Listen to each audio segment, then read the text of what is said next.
The Resilience Across Borders podcast is intended for education, support, and inspiration.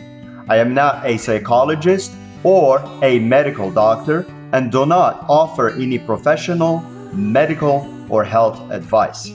If you are dealing with or suffering from any psychological or medical conditions, please seek help from a qualified health professional.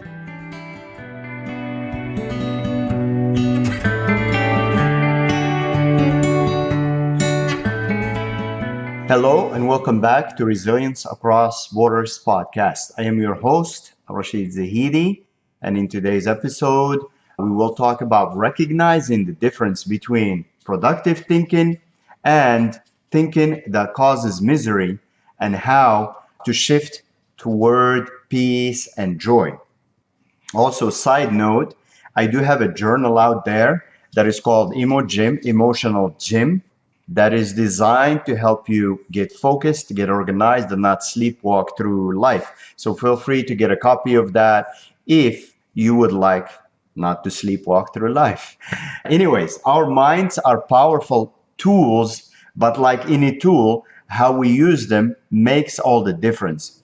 The same thinking ability that helps us solve problems and create breakthroughs can also trap us in cycles of worry, regret, and self-criticism. So learning to recognize the difference between productive thinking and misery thinking is the key to a calmer, happier life. Here are some practical ways to spot the difference and what to do when your thoughts start leading you into misery. Number one, remember, productive thinking solves, misery thinking loops.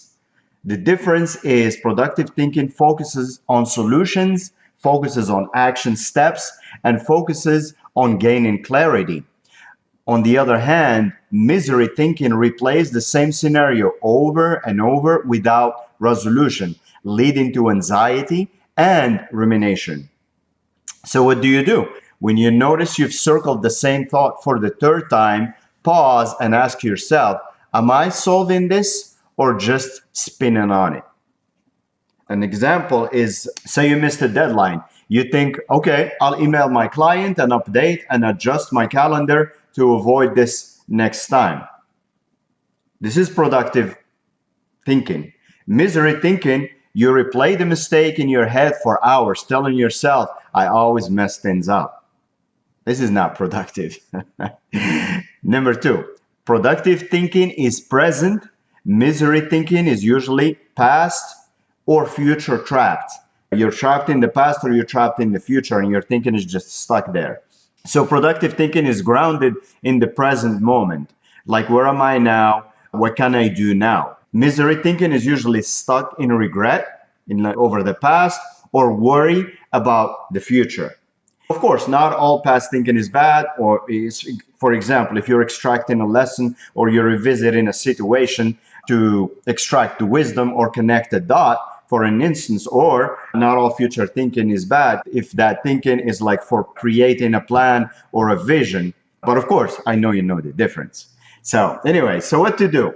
When this happens, you can use a grounding practice, like I mentioned in my previous podcast. And that is the 5, 4, 3, 2, 1 technique. Noticing 5 things you see, 4 things you feel, 3 things you hear, 2 things you smell, and 1 thing you taste.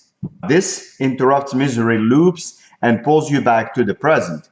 Or you can also focus on the breathing and pick one of the breathing techniques that I mentioned in one of the previous podcasts or in the one dedicated to using breathing, like really as a remote control, really, to calm yourself down, right? So another example of a productive thinking is you're worried about an upcoming presentation. So you think, I'll practice my slides once more tonight, right?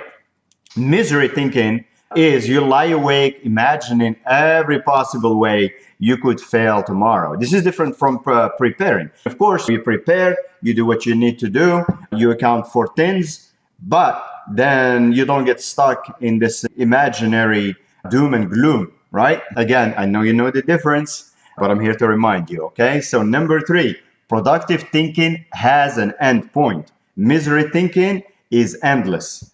So the productive thinking feels complete once you've made a decision or you have taken an action. Misery thinking never feels finished. It just lingers and resurfaces, or it loops.